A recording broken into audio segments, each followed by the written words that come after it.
Body to it.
Well, hello, good morning. It is good to see y'all this morning. Nice sunny day we got going on out there. Sunny day. Just a couple of announcements. One thing we need to be thinking about, like, a month ago, is that the egg hunt will be coming up before we know it. So just have that on your mind. We'll announce a meeting to have that all planned out soon. But we got that. Also, let me go, Kara, come on up here because I'm going to forget. I'm going to get to talking and I'm going to completely forget. So Kara's got an announcement. Can I steal one of y'all's mics? She was first. Good morning, church. Those of you that were here for our business meeting last Sunday heard that Corey and I are going to start leading the youth on Sunday nights. So please keep that in prayer. We hope to do it the first Sunday after the Easter egg hunt. So I think it's the 27th, I think is what we came up with. So that's going to be our kickoff day. That being said, keep an ear out, an eye out for more information. We're going to have an info meeting for those interested in volunteering. And then we will also do a night meeting for our students and their parents so you can give input If anybody has any ideas, wants to throw anything our way, we'd love to hear it. So just be praying to see how God would maybe work in you to lead our future, because kids are our future. And just pray for us, y'all. Mm-hmm. Wherever you are in your faith, we'd love to have you. Thanks. Awesome. So excited about that. I'm so glad they stepped up into that role, and I'm excited to see what God's going to do with the youth ministry. We call it youth ministry, student ministry. Okay, we'll figure out which. Youth ministry is out of date. Apparently, people don't call it that these days. Because they're thinking about you getting ready to drive, or you're already driving. You probably are. Yeah. There you go. Yeah. But be praying about if God would have you to be involved with that ministry in any way, and even if not, be praying for that ministry as it gets going. Also, kind of unrelated to church matters, but if anybody's physically strong enough to help me move a couple couches after service, I would appreciate it. No, you're my kids are like, I can do it. They're heavy. Okay, but if anybody could help me out with that, I'd appreciate that. Really, there's not so much as far as announcements go. Just be looking on the calendar for stuff that's coming up, and I'm going to be putting out another newsletter pretty soon, so be looking out for that. If you are a first-time visitor with us this morning, we got a card in the back of the pew. We ask you to fill it out, and you can give it to somebody in the back on your way out, and we got a little gift for you. So we'd love just to have a little information so we can follow back up on you. And we'd also love to give you a gift. But with all that being said, are you all ready to worship this morning? Yes. All right. Well, let's prepare our hearts. I'm going to go to the Lord in prayer, and then we'll enter into a time of worship through song. Let's pray. Well, God, we just thank you just for another great morning that we can be here and be together, and we can sing songs to you. We can lift up your name in praise, and that we can be able to hear from your word and just have this time of fellowship. And so, God, I pray this morning as we're gathered here that our gathering is a gathering that's pleasing to you. And God, that as we lift up these songs, that we're singing these songs out of a pure heart, and a heart that's seeking truth, and the truth that only can be found in you. God, help us to lift our voices now. Help us to open our hearts now to hear from your word, and just help us to glorify you in all that we do this morning in this worship service. That's all to you. I pray all of this in Jesus' name. Amen.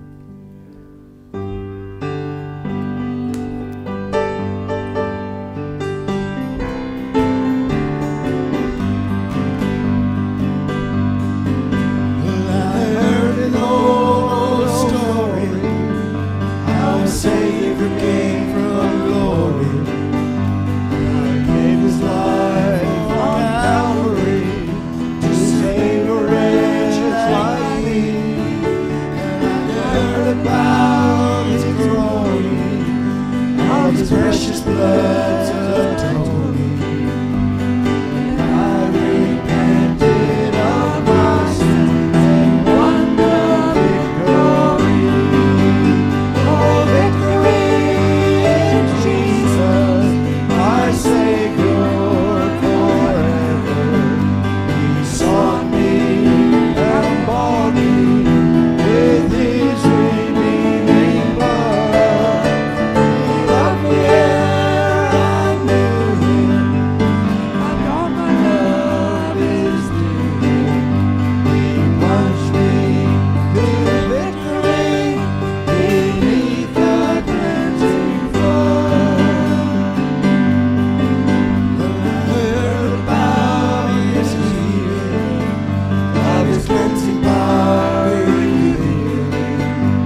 How wonderful and my soul.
I'm helping Mike save his voice as much as possible this morning. I forgot to mention, be praying for him. He's been struggling with losing his voice for the past couple weeks now, but he's still sitting here and doing all he can, so I appreciate that. I really do. But let's go ahead and call our ushers down forward this morning.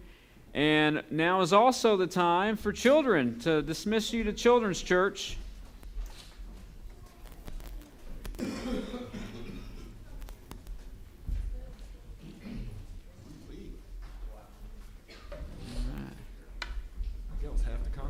How about a wow? Where'd everybody go? All right.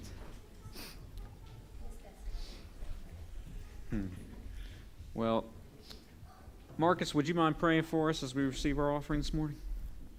Heavenly Father, we come to you with gratitude, Lord, that we could come into your house this morning and worship.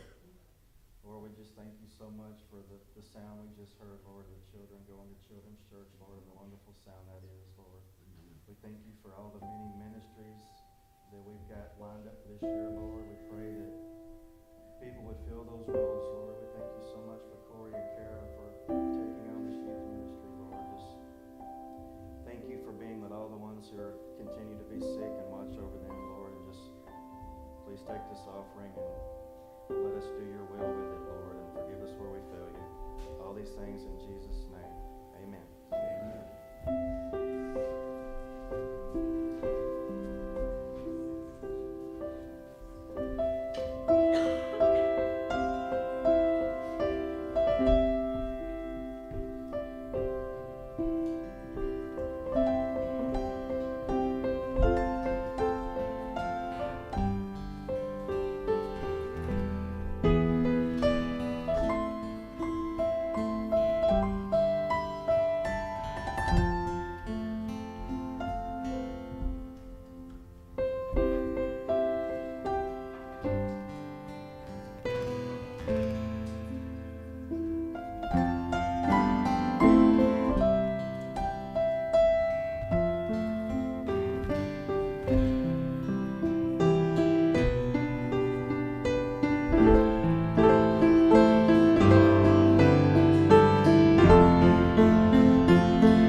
Well, I was just thinking after I went and sat back down a minute ago, just how good it is to see how God's working in this church. And not only, just seeing the kids and hearing about, the youth ministry, but, we got a Sunday school director now.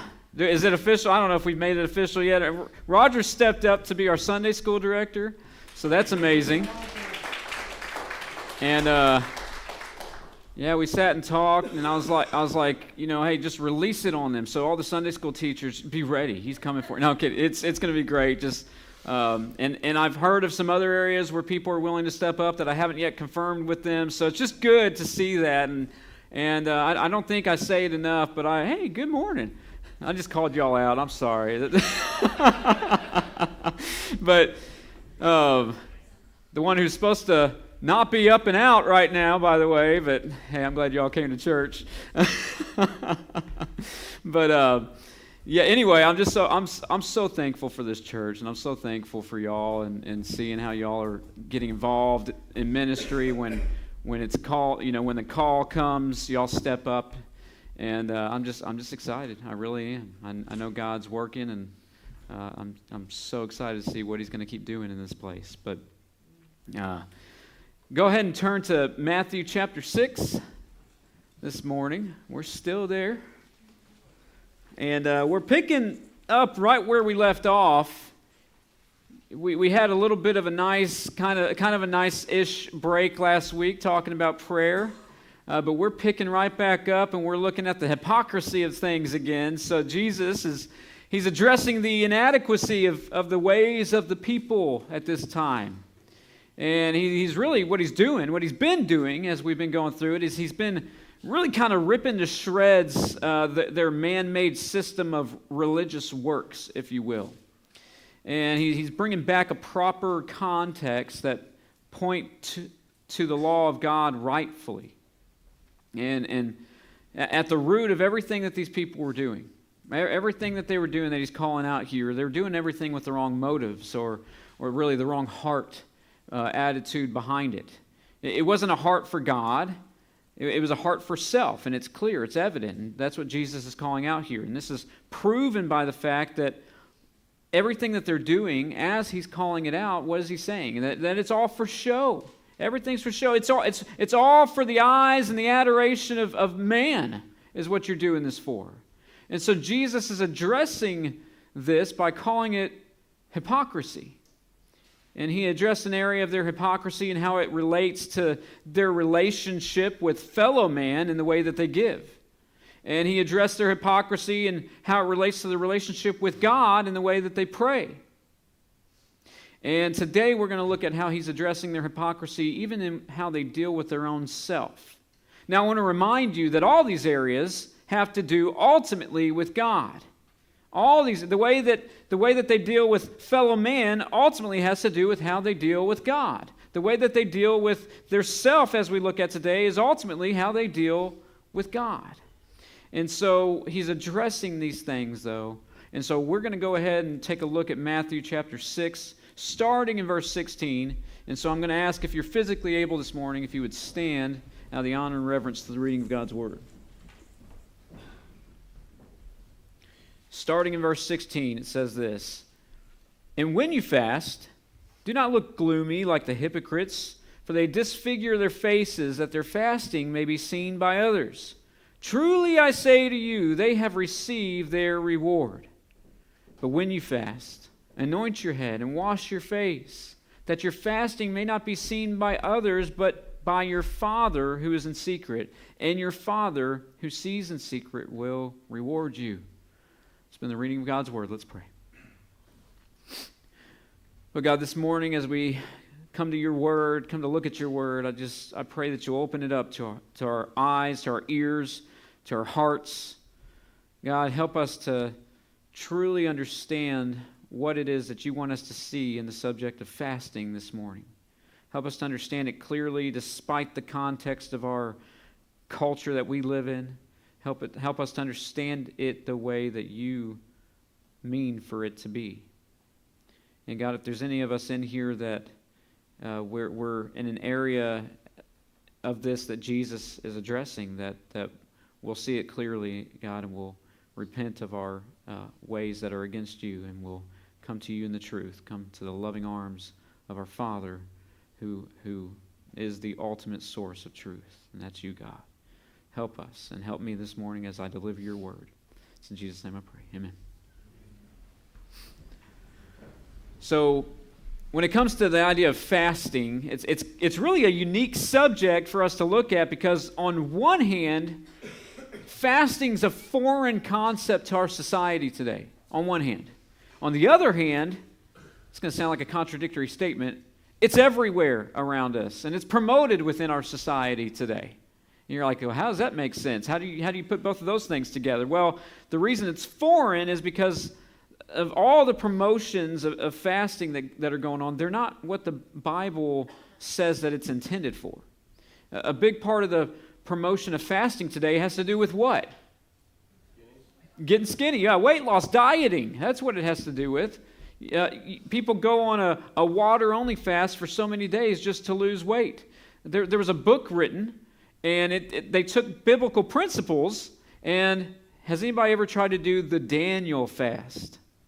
But this whole idea is it's all about losing weight.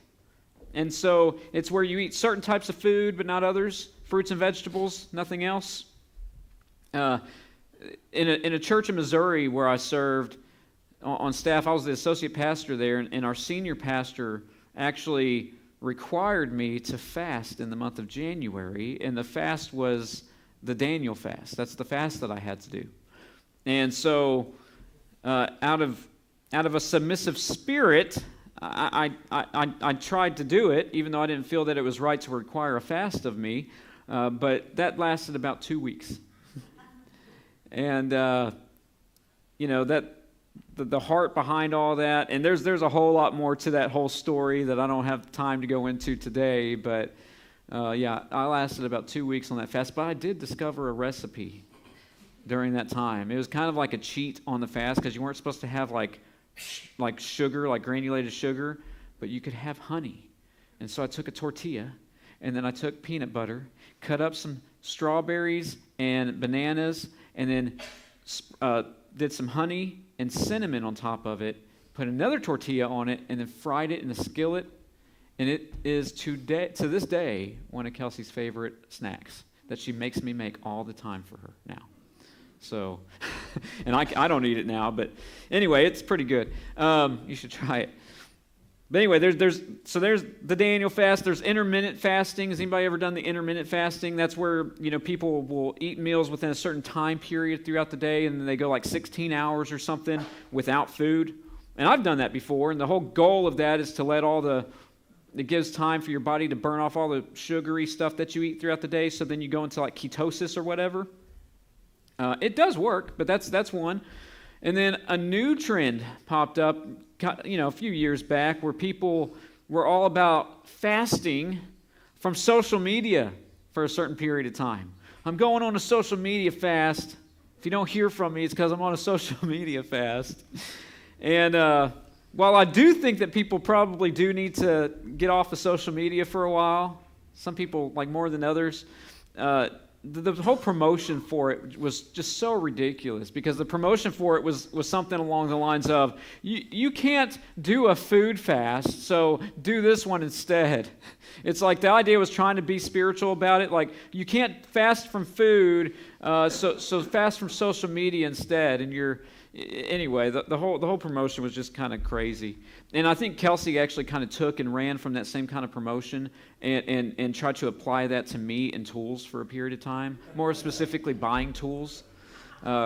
She's like, you need to fast from buying tools, just like people fast from social media. I'm kidding. I'm just kidding. But the whole point I'm trying to make here is that there's many types, and I'm doing the air quotes right now, okay? There's many types of fasting that's promoted around us today.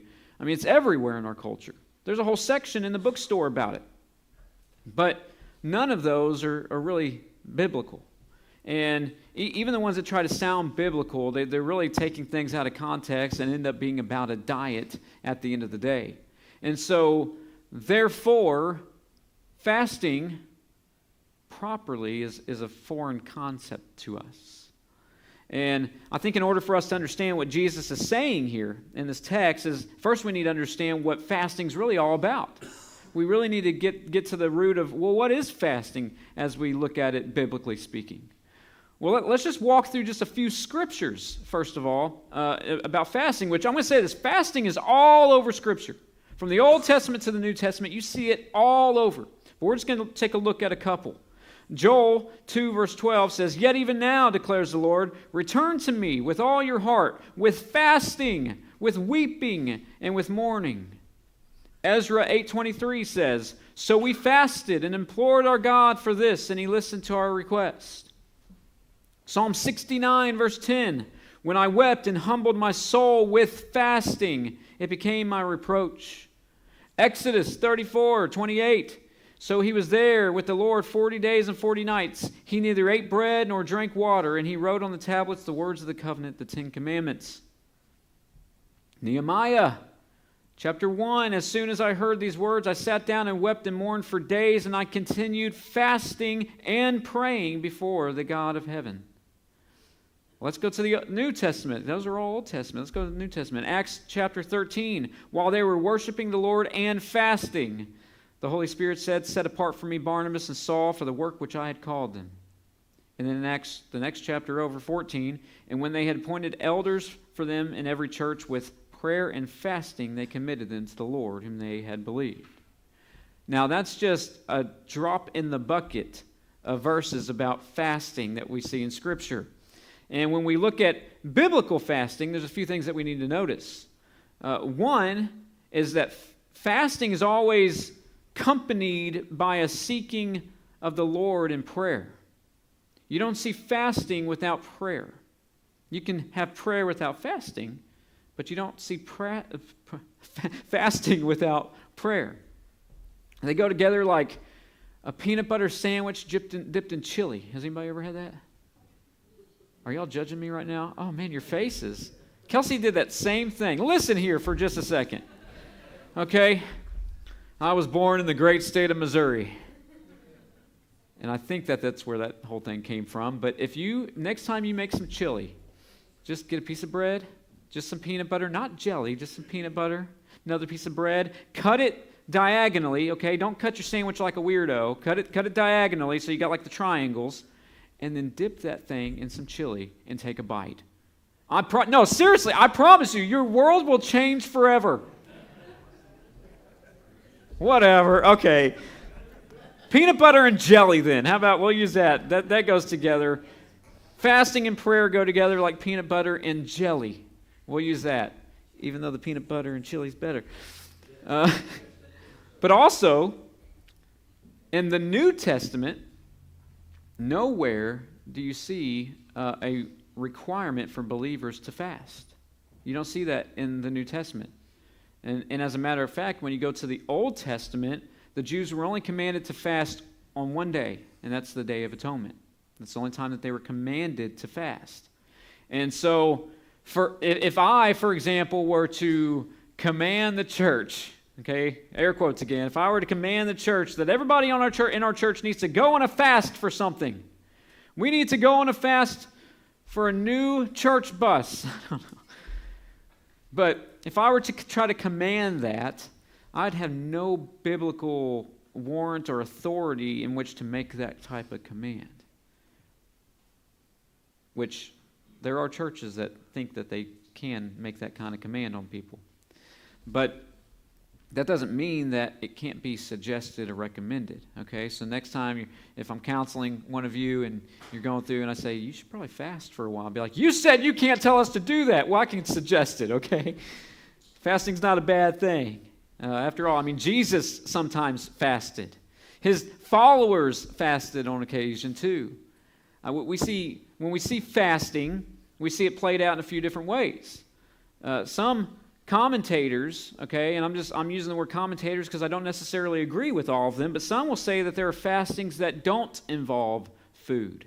And they'll use a passage like 1 Corinthians 7, verse 5. I'll let you go look that up later by yourself.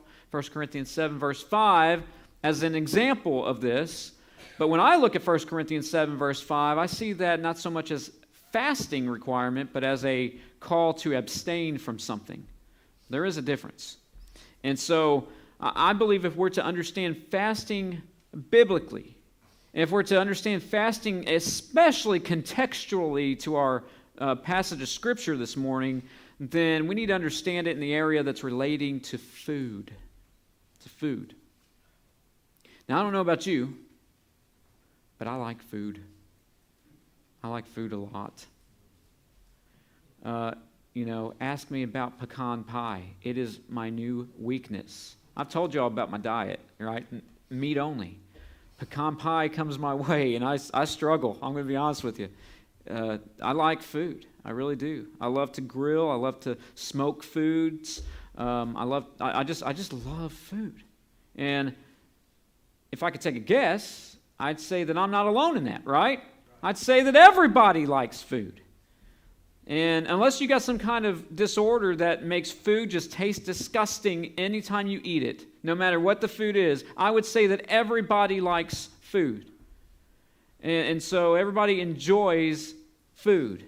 And it seems that God, in a wonderful way, permits that enjoyment, okay? Think about it this way. God's provided such a huge variety of tastes, and He's also provided the ability for us to enjoy those different tastes.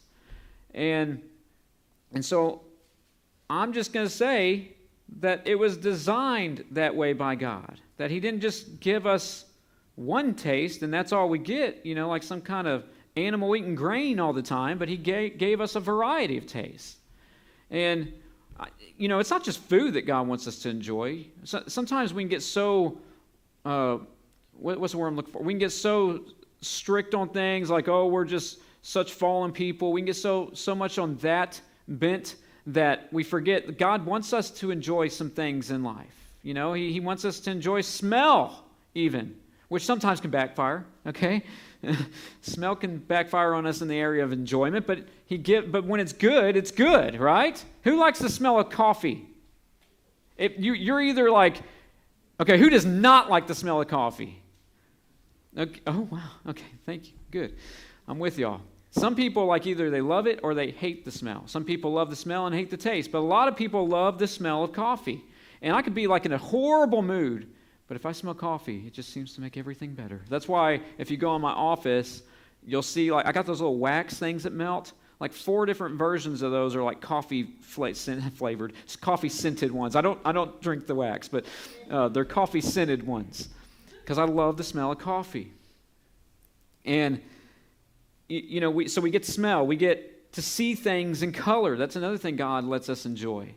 Did you know that dogs can only see in black and white? How do we know that? How do we actually know that? I want to know who it was that figured that out and how they figured it out. I'm not disregarding it, but I'm sure there's very smart people that figured that out. Apparently, Eli and Solomon told me this morning that a horse can see in yellow and green or something like that. But we get to see the full spectrum of colors, don't we? And so we get that ability. And all of this is, in a sense, for our benefit. Our senses that God gives us, it's for our enjoyment. It's close enough to Valentine's Day, which is 2 Fridays away, men. Just saying. Hey, another side note. I think we should all, with the permission of our wives, boycott the card and candy company. Amen. And wait till the day. Yeah. Oh, yeah. Yo, wait. Yeah. No, but listen. I'm not saying totally. Still get our wives something, but wait till the day that everything goes on sale the day after, and then buy it. But do I get more than it? You get double. No, wait, that's defeating the purpose. Anyway. What was I saying? Oh, yeah, Valentine's Day is close enough for me to mention this that we get to enjoy. The touch of your spouse's lips. A kiss. Right? That's so much better than a high five, isn't it? Yeah, God gives us things for enjoyment. Some of you are like, you don't know my spouse. No, that's horrible. Okay, but here's my point. There's so many things to enjoy. There's so many things to enjoy, and all of these things are gifts from the Lord. And food is one of them. Food is one of them. And so when it comes to food, I think that God intended for there to be a variety of food, and God made that for us. Okay, in Genesis chapter 1, it says this, "And God said, Behold, I have given you every plant yielding seed that is on the face of all the earth, and every tree with seed in its fruit. You shall have them for food. And to every beast of the earth, and to every bird of the heavens, and to everything that creeps on the earth, everything that has breath of life, I have given every green plant for food." And it was so. And God saw everything that he had made, and behold, it was very good. And then in Genesis 9, after the flood, God gives permission to eat any living thing on the planet. Now, with the exception of humans, of course, that's cannibalism, and we don't do that. But people do that, which would be a complete and total, really a perversion of that which God has commanded, that, or God's given the ability to do. But if you're a vegan, you do have permission by God to eat living animals, okay? Or not living, not while they're living. I need to reword that, because actually that passage of Scripture goes on. It says not with the blood, and there's a whole bit about like don't go take a bite out of a living cow. That's a bad idea for multiple reasons. But God gave us permission to a variety of food, and God knew that we had to eat, and God knew that we would eat. We have to eat to survive. It's just how we were created. But God gave us the wonder of taste so that life would be more rich just in eating. That's an amazing thing. It's a good gift, and it's a gift from God, and its substance value. It's nourishing. It's filled with the things that we need. And it's also something we can enjoy doing. It's good because meals help us slow down from the busyness of life. Does anybody take a lunch break? Okay, let me reword it. Has anybody in the past taken a lunch break? Okay. Or maybe you're out working in the yard and you're like, I need to go take a break. I'm going to go eat something. We get to slow down. It's a time to take a break. That's good. Also, mealtime provides an opportunity for fellowship. We gather around the table as a family to eat. Or we invite somebody out to eat just to enjoy their company. Or sometimes businesses will do that to try to, con you into something. It's been that way ever since the Old Testament too. All through the Old Testament, people of God came together to eat. The church today, what do we have? Which I don't know if we have enough of them here. Maybe we should start scheduling more. But the church has potlucks.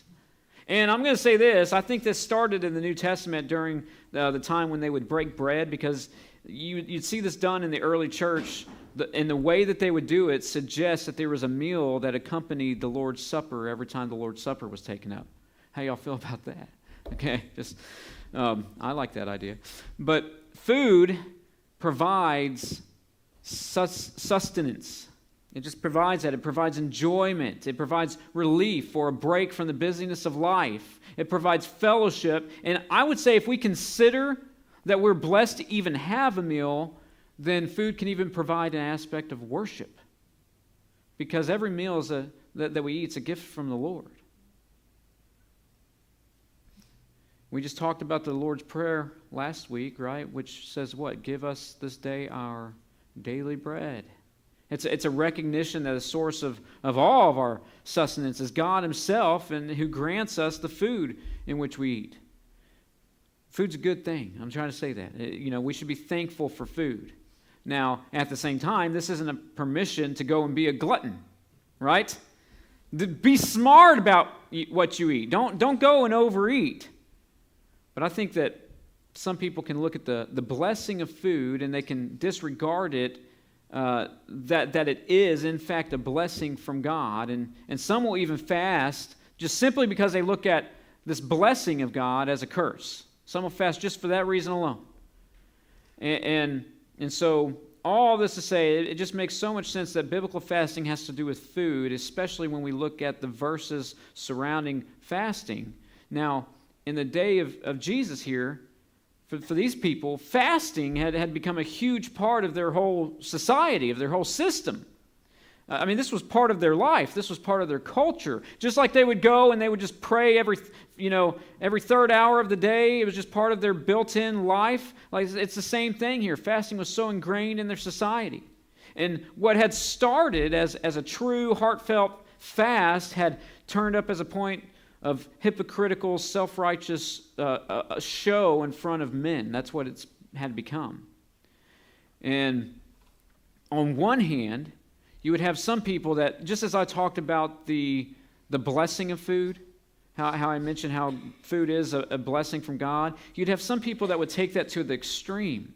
And so some people would overeat. And their excuse of overeating was, well, I don't want to disregard what God gave me.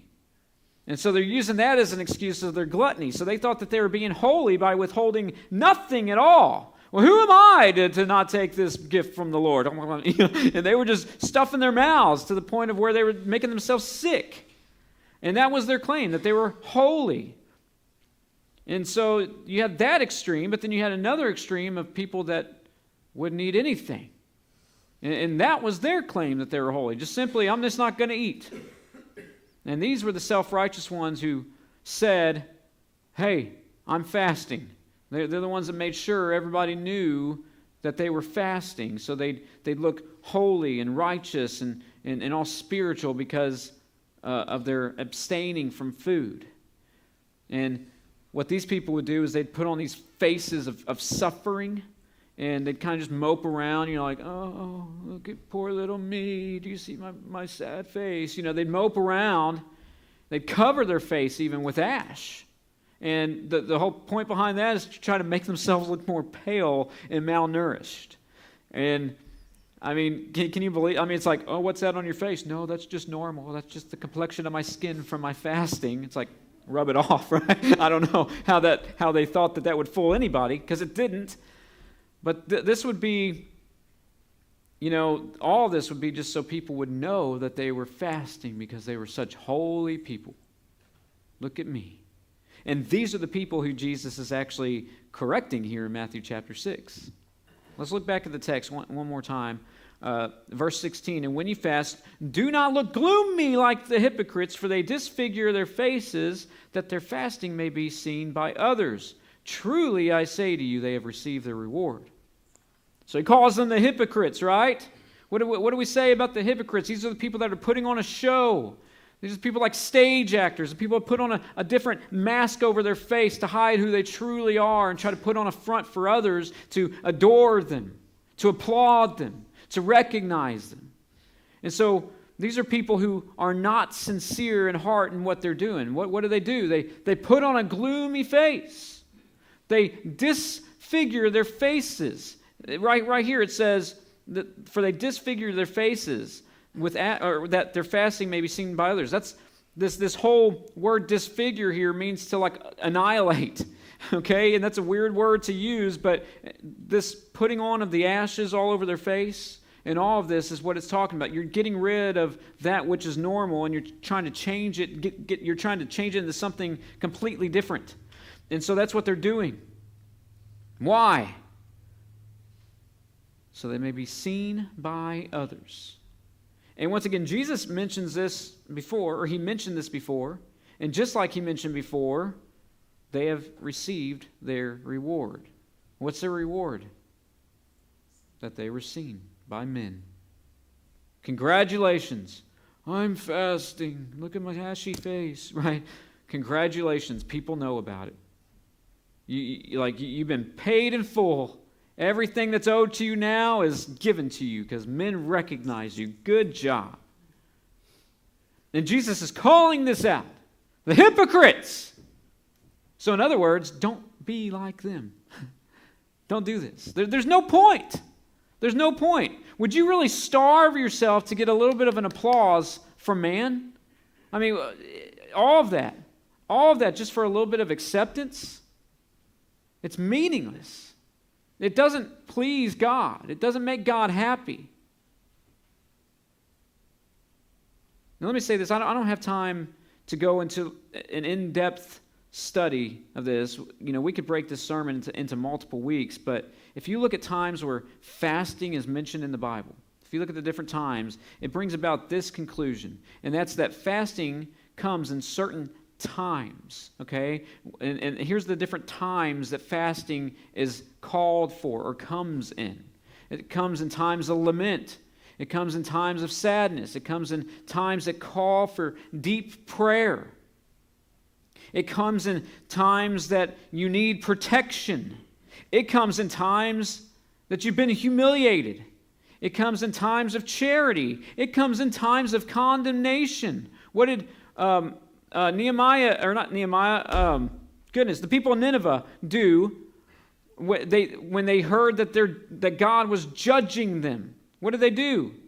They went to the Lord and they fasted, right? That was a time of condemnation.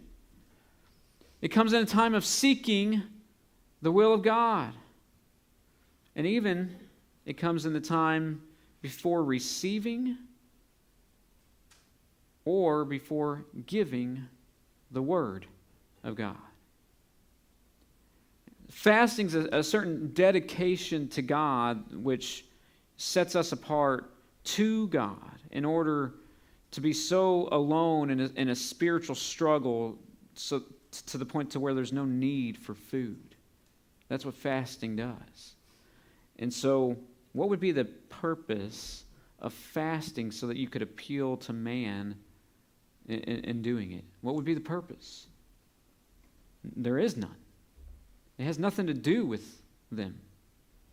And so, in love, Jesus, once again, he gives this correct view of what fasting is, of what fasting is that actually does please God, of what fasting is that is effective. He once again gives them the knowledge of truth of what does please God. And look at verse 17 again. But when you fast, and let me side note, when you fast, it's assumed that you will fast. When you fast, anoint your head and wash your face, that your fasting may not be seen by others, but by your Father who is in secret, and your Father who sees in secret will reward you. So this word anoint, it's gotten kind of discombobulated in our Christian society today because of certain charismatic movements and things like that. To put it simply, the word anoint, it just means to rub oil on. Okay? That's all it means here. So when it says anoint your face, you're not saying, Lord, please, you're not doing some kind of crazy thing where you're trying to like make your face glow like Moses or anything like that, okay? It's just, you're just rubbing oil on your face. That's what this means. Wash your face. Why do you got to wash your face? Oh, because you put ashes all over it. Go home, wash that stuff off. In other words, don't make it look like you're fasting. Fasting's a private thing. People shouldn't know about it. They shouldn't. It's personal between you and the Lord.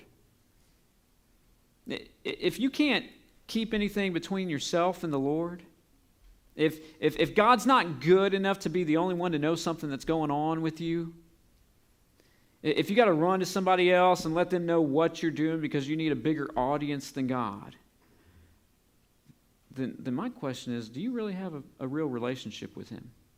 If He's not a good enough audience in of Himself to know what's going on with you, how's your relationship with Him?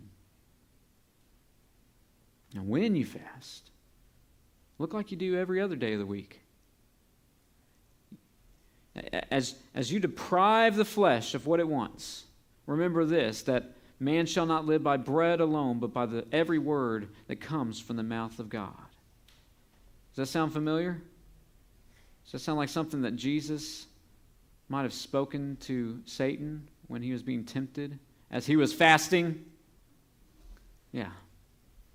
And so, when you fast, you don't want others to know what you're doing. You don't. You do not. You want the only one who really matters to know. That's all. That's the only audience you need. The only one who can truly sustain you in a time of fasting. If you're going to go on a 40-day fast, you better be depending on somebody other than earthly people. Okay? That's a big deal right there. As you deprive the flesh when you fast, what you're doing is you're feeding the soul. And your Father who sees in secret will reward you, as Scripture says. You might be thinking, ooh, 40-day fast. I'm not saying that you got to do that. I'm just saying, is that even possible? Well, let me ask you this. If God can sustain a man in the belly of a fish for 3 days, do you think He could sustain you in a fast? If God can form man from the dust of the ground and then breathe life into him, do you think that he can hold your body over without a few meals? If God can raise Lazarus from the dead, do you think that he can keep you from starving to death? If God can speak a flaming fireball, known as our sun, into existence just out of the word of his mouth, do you think that he can speak clearly to you through his written word as you devote yourself to study and prayer in the time that you would have formerly been eating, but now you're using that time in your fasting for him? Do you think that God could work in that way? He can. He can. He's got to have some faith. You just need to have some faith. And don't let your faith be an attempt of hypocritical self-righteousness like Jesus is pointing out here. Trust in the Lord. Seek the Lord. Now, let me say this too, okay? And this is going to fly in the face of anybody that's got that like motherly, nurturing kind of thing to them, which are many of you, and which is not a bad thing, okay? I'm not saying that's bad, but this might fly in your face, okay? If somebody's mourning and not eating, maybe they've lost somebody, or maybe they're fixing to lose somebody, and if they're seeking the Lord in that time, like, you know, they're not like purposefully hurting themselves so that they may end up there too, okay? But you know that they're purposefully seeking the Lord and they're just not eating. Don't tell them you need to eat. You need to eat a sandwich. You know, don't do that. If they're seeking the Lord in that time of mourning, and they're depriving the flesh of food, they're getting the best thing for them in that time of loss. You know, it's actually it comes naturally to us. Has anybody ever been sick to your stomach? In words where like something happens in your life and you're like, I can't eat. Like, I have no appetite. This is so devastating that I have no appetite. I've even gotten like that preparing sermons. Sometimes I try to eat a little bit of breakfast before I come up here. Sometimes I have no appetite, and if my stomach's like growling away and I do decide to eat, like I don't enjoy it at all because my mind's elsewhere. It's kind of a natural thing that God's built into us. But if somebody's mourning and they're fasting and they're seeking God, let them. Let them. You know, 2 Samuel chapter 12, David fasted, right? And he laid on the ground in his house for 7 days while praying to God for his son's life. His son was dying. And his servants were afraid to what? They were afraid to tell him that, well, hey, the baby had died. They were afraid to approach him and say, the baby died, and he's over here fasting. And David realized that the baby was dead when he kind of heard them whispering, and he got up from the ground. And he went and he washed himself and he changed his clothes. Then he went into the tabernacle to worship the Lord. And then he returned to his palace and he ate food because he was served food after he got done mourning. And they asked him, they were like, why are you eating now? Now your baby's dead. Why are you eating now? You were mourning before he was dead. And now you're mourning. And David explained that he fasted and wept while the baby was alive because he hoped that God would be merciful and let the child live. He was seeking the Lord in that time. David understood what he needed to do and when the time was appropriate to do it. He understood who's in control. And you think, I mean, what was David known as? He truly was a man after God's own heart. And that's what Jesus is getting at once again, right here in this passage of Scripture. That it comes down to the heart. It comes down to the heart. Don't be like the hypocrite. It's pointless. There's no reward from God. Your reward from man is meaningless. There's no reward from God. What you're doing is not pleasing to God. So in all these areas, in giving, and prayer, and fasting, where is your heart? That's the question. And that's what Jesus is bringing to the forefront. As they were wrong in their theology, as they were wrong in their practices, now he's exposing their wicked hearts in their wrong theology and practices. And so, where is your heart this morning? When you think about the areas that we've been through, the area of giving, the area of prayer, if you've ever fasted, where is your heart? Is it out for the applause of man? Or is it really, truly desiring to seek after God? Let God search it out this morning. Let God shine a light in any areas that may be darkened in your heart this morning. He can do that. We may not even be aware of some corners in our heart that have a dark spot, but God can search that out. And He can shine that light so brightly that we can't ignore it. Let God get the glory for your repentance when He does that. And seek God with a pure heart. Last thing I want to say, as our worship team comes up, last thing I want to say, I want to encourage you this morning. I want to encourage you to have the idea of fasting on your mind when the right time comes for it. We all go through things in life, and I think that we fail to remember that fasting is appropriate in certain seasons of our life. So I want you to be able to recall that when the time's right for it. But I don't want you to walk out of here and go stir up a fast for the sake of trying to be more spiritual. Like, yeah, I'm going to go fast today now. We talked about it at church, so I'm going to go fast today now. No, I don't want you to do that. Don't do that. Don't be like the people in Zechariah in which God questioned their fasting. God said, He said, do you think that all the many fasts that you've done through this period and this period and this period, do you think that any of those were even for me?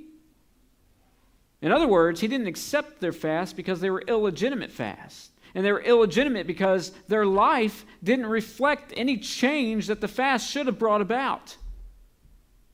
Or in Isaiah. In Isaiah, there's this cry out to God, right? And the cry, they were fasting, and they said, God, we're fasting. We're afflicting ourselves over here. Why don't you answer us? Look what we're doing. Why aren't you answering us? And God's response is, behold, in the day that you fast, you find pleasure. And it's wicked pleasure is what they're finding. He's saying, you do business as usual. You even have competitions to see who can fast the most and who looks the most spiritual in your fasting. This fast isn't for me. It's for yourselves. And listen to this. Listen to God's corrective here. I want to read for you starting in verse 6 of this chapter in Isaiah. Listen to what it says. Is not this the fast that I choose? To loose the bonds of wickedness, to undo the straps of the yoke and let the oppressed go free and break every yoke. Is it not to share in your bread with the hungry and bring the homeless poor into your house? When you see the naked, to cover him and to hide yourself from your own flesh? Then, look at this, then shall your light break forth like the dawn, and your healing shall spring up speedily. Your righteousness shall go forth before you. The glory of the Lord shall be your rear guard. There's the answer. That's the solution to fasting right there. Then shall your light break forth like the dawn, and your healing shall spring up speedily. Whatever it is, here's your answer. Then, verse 9, then you shall call, and the Lord will answer. You shall cry, and He will say, here I am. If you take away the yoke from your midst, the pointing of the finger and speaking wickedness, if you pour yourself out for the hungry and satisfy the desire of the afflicted, then shall your light rise in the darkness and your gloom be as the noonday, and the Lord will guide you continually and satisfy your desire in scorched places and make your bones strong. And you shall be like a watered garden, like a spring of water whose waters do not fail. So if we want to disregard the idea of fasting in the appropriate time, that's what we disregard. God has a purpose in it, and it's a glorious purpose. And there's times in our lives in which God knows are going to call for us to fast. And a proper fast is going to result in God at work in your life. It will. A proper fast will. But here's the thing. We don't need to be like the people in Isaiah. We're doing this. Why aren't you answering me? Well, maybe He is. Maybe He is. Or maybe He's not, because you're expecting an answer that God's not willing to give. See, we have to trust in Him working in our lives, we have to understand that He truly does know what's best for us, that He truly does want what's best for us. So not only does God want what's best for us, God works all things together for the good of those who love Him, right? He not only does He know or want what's best for us, but He knows how to give that to us. And so a time of fasting, a time of depriving the flesh of what it wants, and a time of feeding the soul what it needs is a time that we truly trust in the Lord. And you can only do that out of a pureness of heart. If you're seeking man's approval, it's meaningless. If man has to know what you're up to, it's worthless. It's futile. But a proper fast, God will work in it. And a proper fast comes from a place of a pure heart. So that's the question. Where's your heart this morning? Where's your heart? Is your heart for the Lord? Has God taken out that heart of stone and replaced it with a heart of flesh that desires Him? Or is your heart for self? Let me tell you, if you've found this morning, as you're answering that question in your own mind, if you found, no, I think my heart is for myself, well, let me tell you, there's good news for you. It doesn't have to be that way. It doesn't have to be that way. Christ died so that you can no longer be a slave to sin, but you can be called a child of God. He offers this free gift of forgiveness, grace, and mercy, redemption, justification in the eyes of the Father, all because of what He's done. And He offers you that freely. Will you grab it? Will you take that this morning? The way that looks is simply bowing the knee to Christ as Lord. It's turning from your sin and putting all of your trust, all of your faith, all of your hope in Him and Him alone. Let's pray. Well, God, I just pray this morning as we have come to you in worship and we've heard from your word, I just was asking you to continue to work in our hearts through your word. As we go out of here, God, if there's anything that you're stirring up within us, God, keep working that work. God, I pray for any area in any of our lives that may be unpleasing to you, that we'll see the way of that error and we'll correct that error by turning back to you. By understanding that you've covered it by the blood of Christ and that, God, we are to come to you in repentance anytime we find this in our life, anytime we find any kind of error in our life that's sinful. God, just help us this morning. Help us to understand your word rightly. Help us to be a people who have hearts that aim directly at you. God, help us. That's what we need. Pray all this in Jesus' name. Amen. Would y'all stand?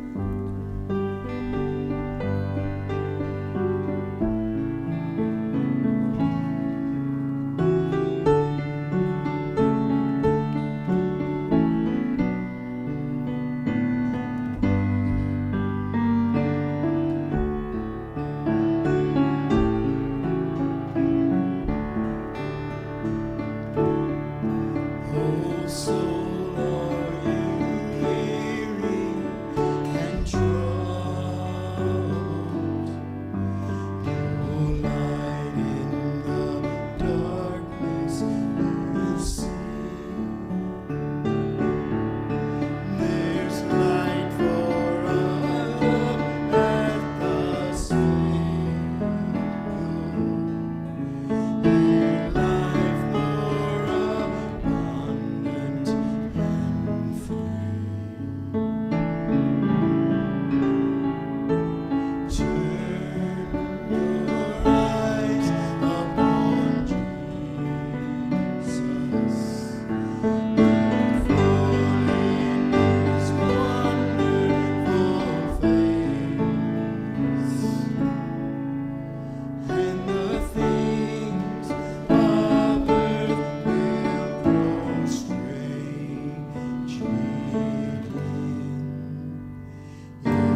listen, once again, it was so good to see you all this morning.